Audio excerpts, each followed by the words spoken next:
For the past 30 years, the U.S. government has been secretly training a select group of military personnel in the art of remote viewing, the ability to perceive the thoughts and experiences of others through the power of the mind. Lyn Buchanan is a former military intelligence specialist and one of the world's top remote viewers.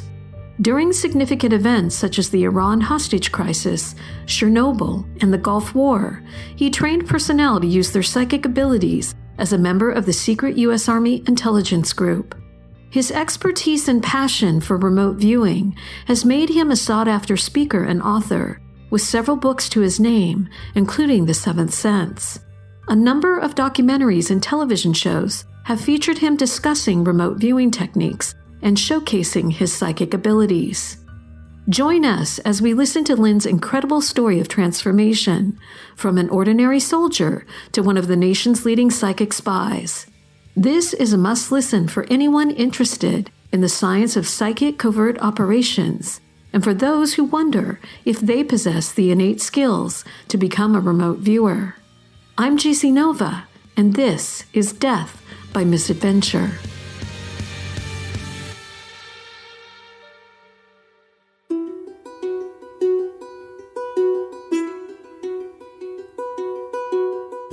So I just want to dive in. Tell us a little bit more about you and your background.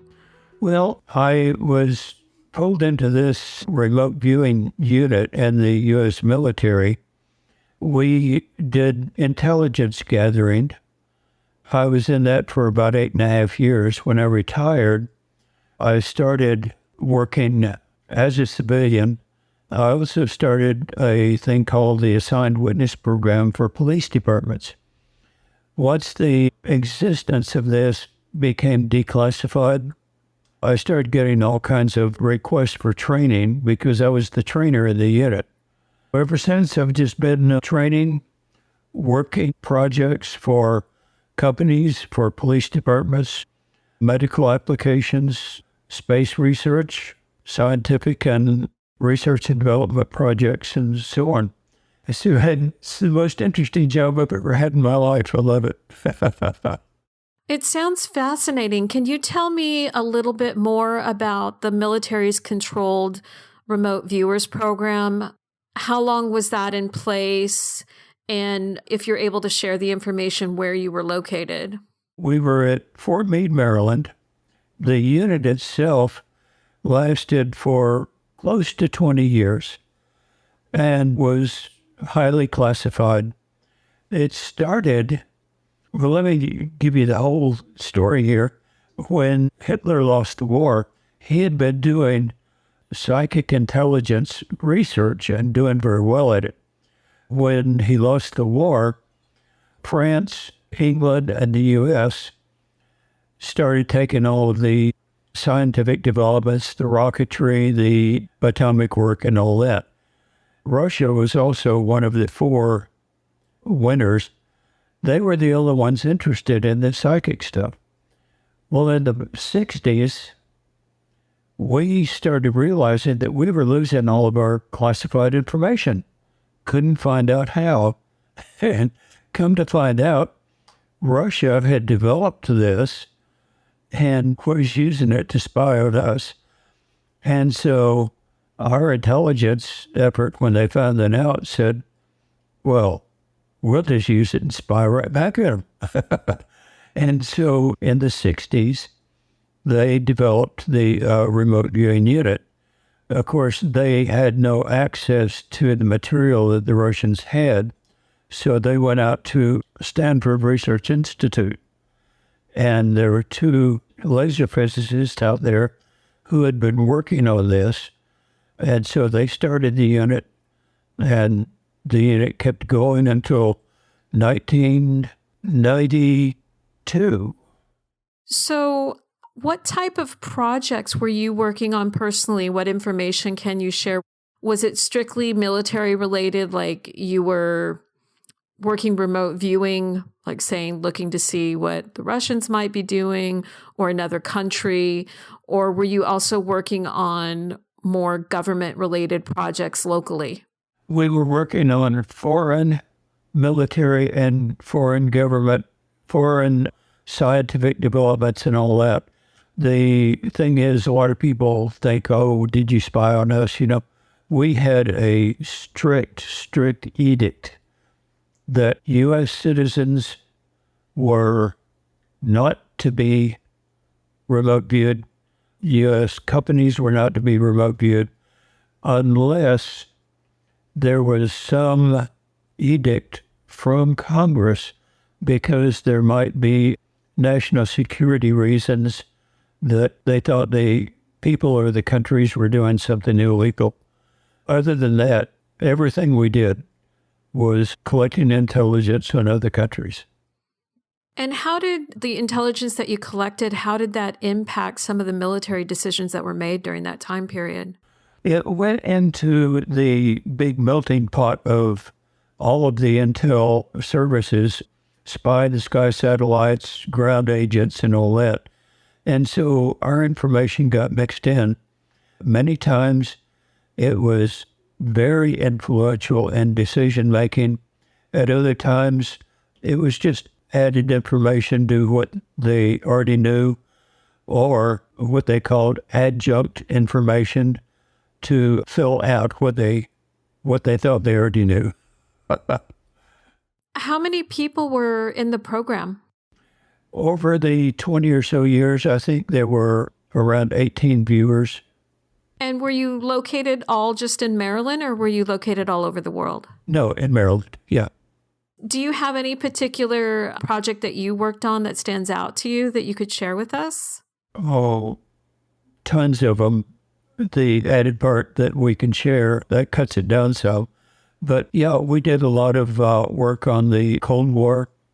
We did tremendous amount of work on political and military hostages, when soldiers got captured, finding them, finding ways to safely rescue them. Also, the scientific and military developments in foreign countries, plus the plans and intentions of foreign leaders and military leaders. Yeah. So with this mental espionage, when you worked on top secret government and military projects, what was part of the training? How did you train people on your team to be able to learn how to remote view? Were you looking for specific characteristics that a person might have? I'm just curious how you chose people to be in the program. When they brought me into the program, they were still looking for people who were displaying very strong psi abilities. Actually, I wasn't meant to be in the program. I've had PK experiences my whole life. I had gotten angry and destroyed several $1 million of computers. They just went down, a whole field station went down. So General Stubblebine, who was head of the Intelligence and Security Command, took me to D.C. to start a unit, hopefully where we would learn to destroy enemy computers, with the end goal of learning how to mentally control the enemy computers so that we could send their missiles into the sea or turn around, send them right back at them, and things like that. And also mentally collect intelligence from their computers. Congress would not fund that, so he stuck me out into the remote viewing unit. The process of learning controlled remote viewing is a long process. It's actually comparable to a martial art of the mind. You go through the different levels of training, so it takes quite a while to learn. It's not just, close your eyes and imagine things. It's a definite protocol that was developed by a man named Ingo Swann, further developed at Stanford Research, and then further developed by the military. I was there, I guess, about 2 years before I became the trainer. I would say it took me 2 years to really totally become proficient at the controlled remote viewing. I'm just curious, to be a remote viewer, that must be, from an energy perspective, could be very draining. How did you mentally prepare yourself? Did you have to do this like on a daily basis? And were you able to share with your family what you were doing, or was everything just top secret? Well, we weren't allowed to share it with our family because it was classified. It wasn't top secret, but it was classified. As far as the preparation for a remote viewing session, each person finds that they have a different way to prepare. Some people meditate beforehand. Some people listen to music beforehand. The way that worked best for me was to simply do one job, next job, remote view, do the next job, and so on, and just make it another job of the day. We worked every day, of course, because that was our job, to remote view and collect intelligence. But we had, of course, paperwork to do, other stuff like that. So for me, I just made it whap, one more job of the day. And that worked best for me. And the way we find out what works best is to keep a database. You keep a database as to every perception you get. And when you get feedback, you judge it. Was it right, wrong, or cat feedback? You put that into the database, and the database actually tells you what you're good at, what you're not good at. Different viewers are good at different things. It got to where we can now, find out what a police department needs to know, find out the best viewer for each question, and task the viewer that's best for that individual question. That way we get that overall higher score. Can you explain to the listeners a little bit more, like just walk me through like a remote viewing experience if you're given a specific target? And if I understand you correctly, you're mentally focusing on that target and then you're trying to gather what information comes to mind while you're focusing on that target. Can you explain that a little bit more? Yeah, this is likened to martial art because you don't go into a trance and there's not a lot of mental psychic stuff going on. Your subconscious mind is psychic. Your conscious mind is not. And your conscious mind is logical. So what we do is in training, we start out with, the wax on, wipe off type thing. We start out by telling a student water and have them make a sketch. They'll usually make a wavy line and land. They'll make a flat line or else a mountain or something like that in space. We do that over and over and over, hundreds or thousands of times until it becomes so knee-jerk reactive that anytime you say water without thinking about it, they'll make the wavy line and all that. When that becomes knee-jerk reactive, you've done your wax on, wipe off, and then we can say to a student, I have a target. The picture of it's in the envelope. What's in the target? And their hand will go wavy line, straight line, and at an angle. And they look and they say, well, I don't know what the picture is, but there's water, land, and something man-made. You take the picture out, and there's a ship on the water at the dock. Something man-made in the water on land. What has happened is their subconscious mind has used the body to simply tell you what's at the site. Now that's the first level of work. Then you get into the second level where you then say, oh, really? Tell me about the water. Okay, and then you start seeing what you taste, what you feel for the temperature. Oh, it's cold. Tastes salty, and so on. So you're still using your body. You don't go into a trance. You just pay attention to your feelings, what you taste, what you hear, what you smell, things like that. Then to the third level, we get to where we can sketch what's actually at the site. The fourth level, we go into taking the parts of the sketch and finding tremendous detail about each part of that sketch, like the target's a foreign computer. Okay, we get down to a single board that's being developed on that computer. We start drawing the schematics of the board. And so it goes even beyond that through three more stages actually. With each stage, the information gets more detailed, more accurate.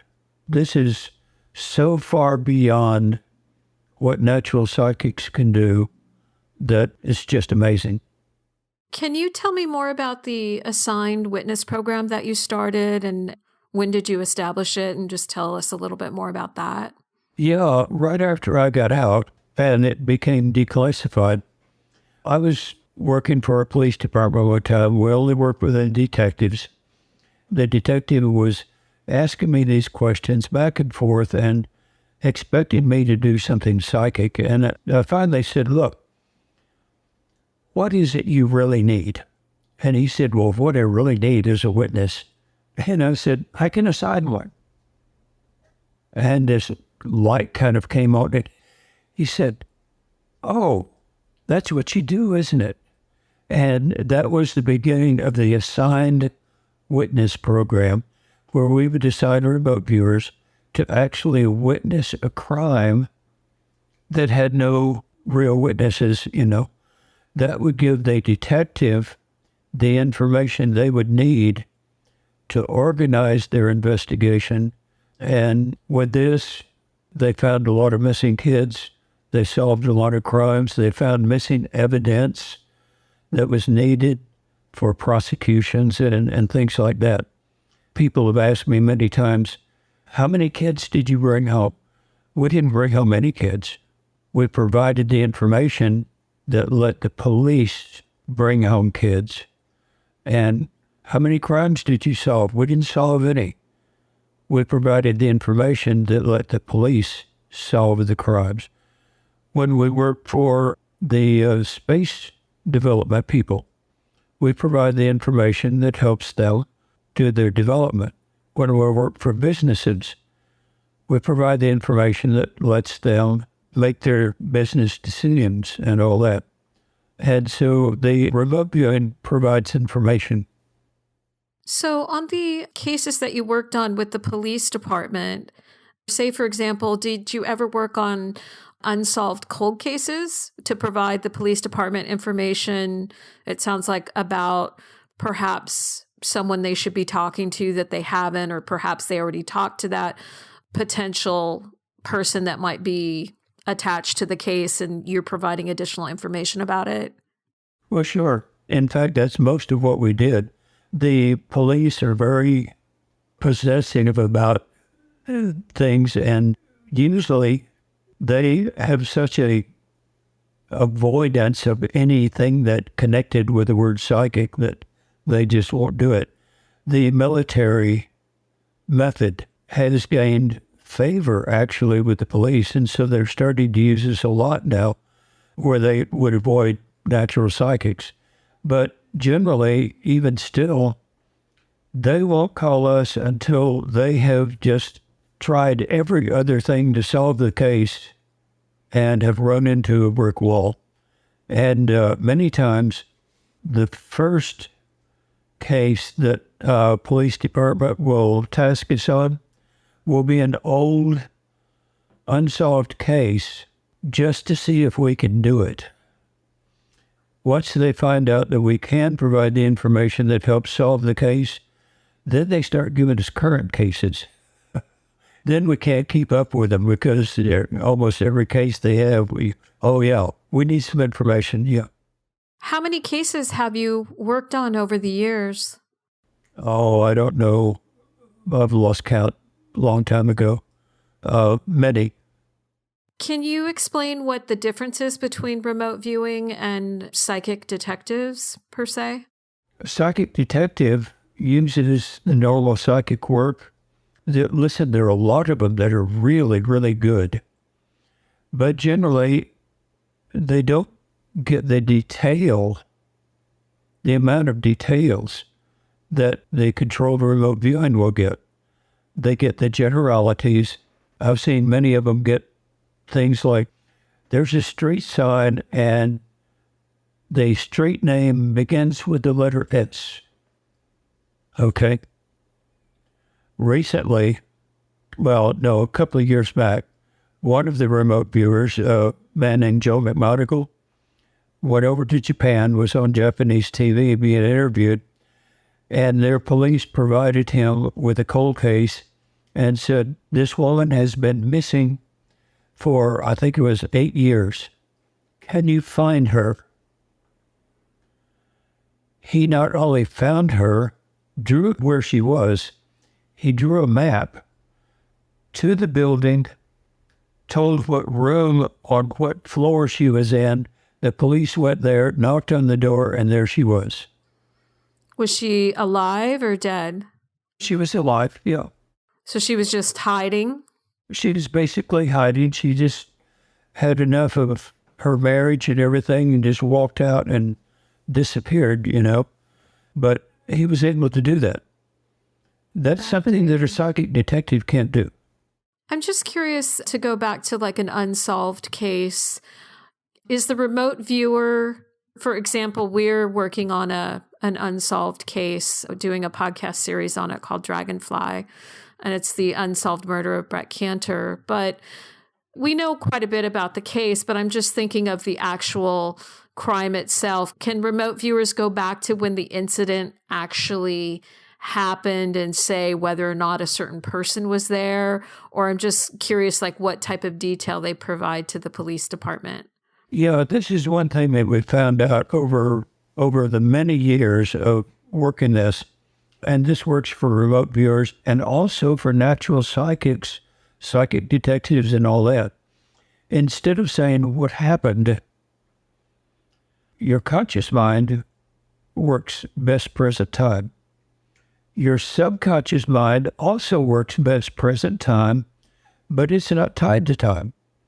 And so instead of saying what happened, we will say, move back to a certain place and a certain time and give those basic coordinates and say, now what is happening? And the subconscious mind will move back to that time and place and see it present time, report to your body present time. Your body picks up, your conscious mind picks that up and tells you what is happening now. And the remote viewer doesn't know that they're actually working a past time. This is one thing about the controlled remote viewing. We don't tell you what the target is. For controlled remote viewer, we may say, this is project number 220507, question 3, what's the answer? And that's it. Wow. How many remote viewers are working in the assigned witness program with you? The assigned witness program sort of fell apart under the weight of lawyers getting involved, saying you can't work for this police department without a license, and you can't get a license because there's no such license yet. And so the court cases just got put on hold. Any work we do now is not under the assigned witness program. We just do it pro bono for police departments individually and as a group. Now there is a detective who is using basically about 25 high-level, experienced, well-trained, controlled remote viewers. She is doing work. She has the detective's license. She has the legal right to provide information about people under investigation and all that. This was another thing the lawyers piled in on us about, was that you're collecting information on people. That's even though it was under supervision of the police, it could still be considered invasion of privacy and all that. And so the lawyers just basically ended the, what was it Mark Twain said? If you want a good life, first kill all the lawyers. So basically now you work on cases when invited to participate and provide information where you can. That's right. I am now 82 years old.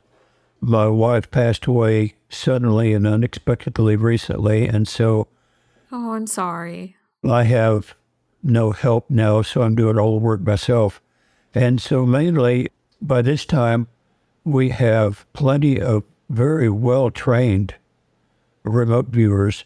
And so when these projects come in, generally I'm finding the remote viewer who is most qualified for the project and just passing the project on to them. And I'm developing online courses using videos. I have 2 courses out now. One is the basic level, which has over 160 videos. The intermediate level, which has over right around 140 videos. And I have 9 more courses to go. I'm just trying to get all these courses generated and up online for people to learn before I wind up in the old folks' home. So you're focusing on the education and helping train new remote viewers to help. Yeah, I still get contacted for the work. But these days, there are so many good remote viewers out there who are well-trained that I find the best viewer for the job and pass the job on to them. Yeah. How do you think remote viewing will change in the age of Aquarius? I think of the film that was popular, like Minority Report, and I'm just curious how you think it will continue to evolve in the next 5 years.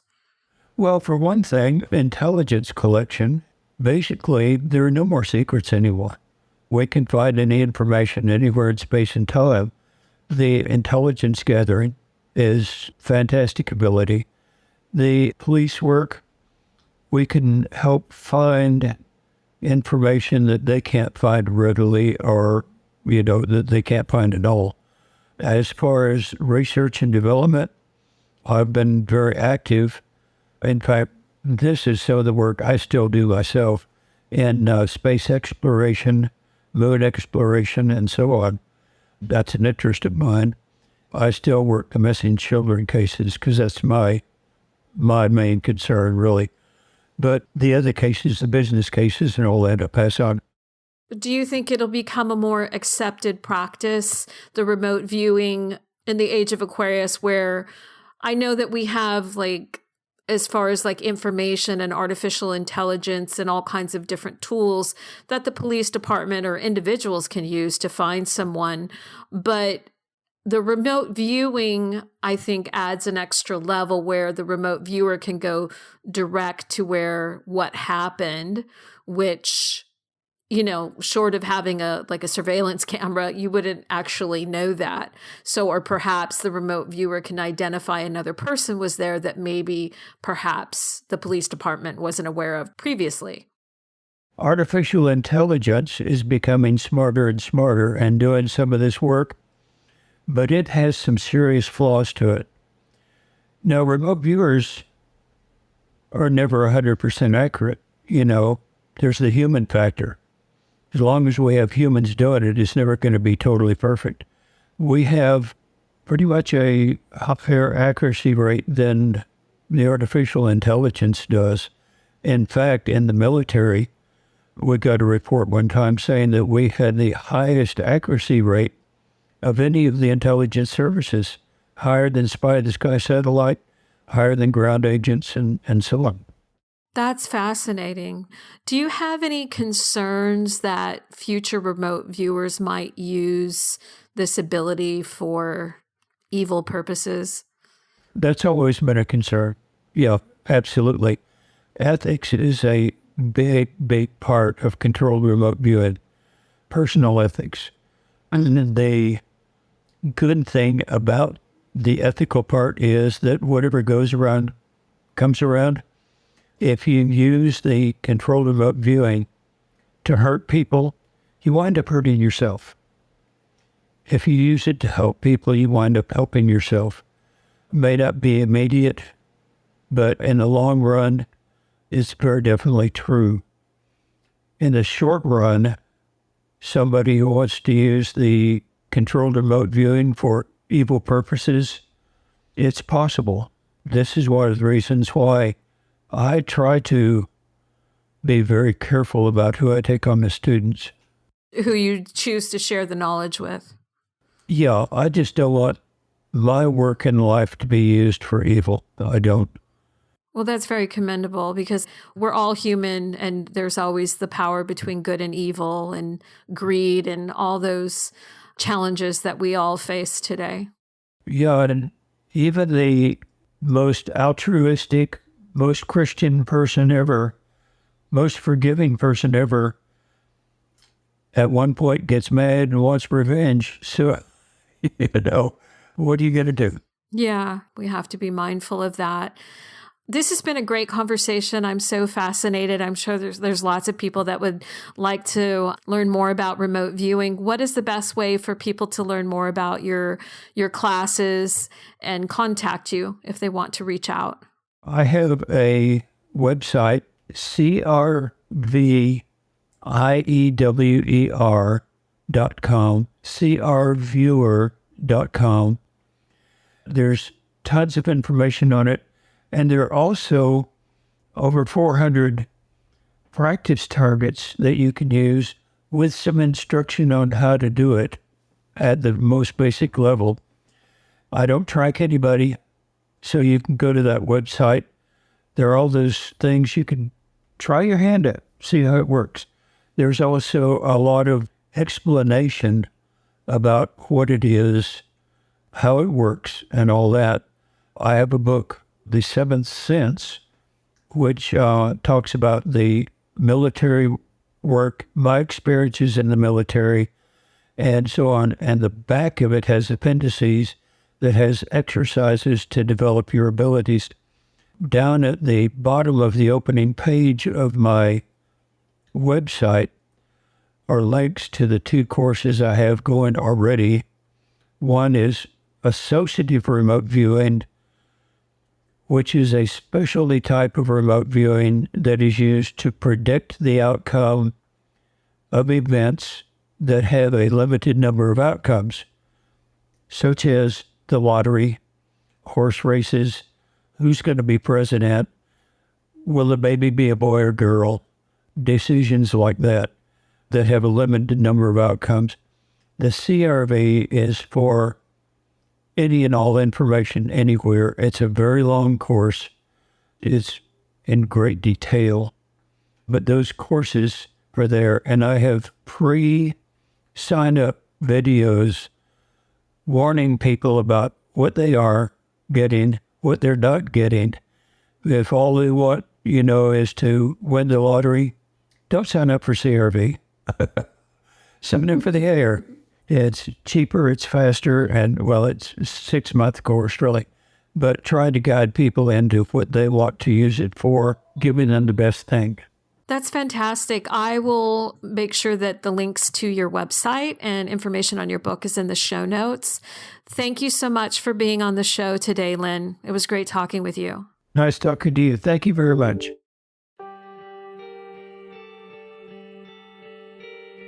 Thanks again for listening to Death by Misadventure.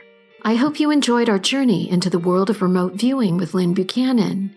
If you're interested in learning more, be sure to visit his website at crviewer.com. If you like our show, be sure to follow or subscribe to Death by Misadventure on your favorite streaming platform so you never miss another episode. Until next time, stay curious and keep exploring the unknown and mysterious. I'm Jacy Nova. Thanks for listening.